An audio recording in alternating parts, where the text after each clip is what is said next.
Alright, so I ran into this issue whenever I was flooded with orders, so I'm just getting to this video to help you guys out. I'm sorry, but hopefully I catch you guys in time to help you out before you run into this issue.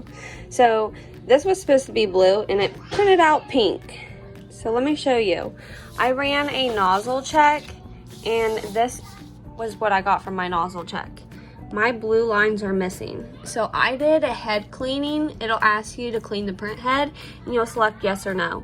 But if you already know, obviously your nozzles are clogged, you're gonna need to do a head cleaning and you can just swipe on past the nozzle check and do a head cleaning.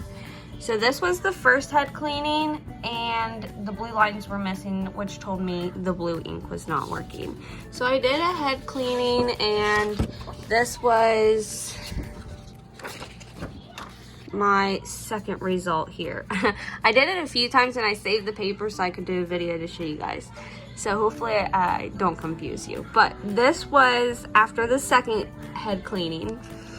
And I noticed that there were still a lot of lines missing, so I ran another head cleaning.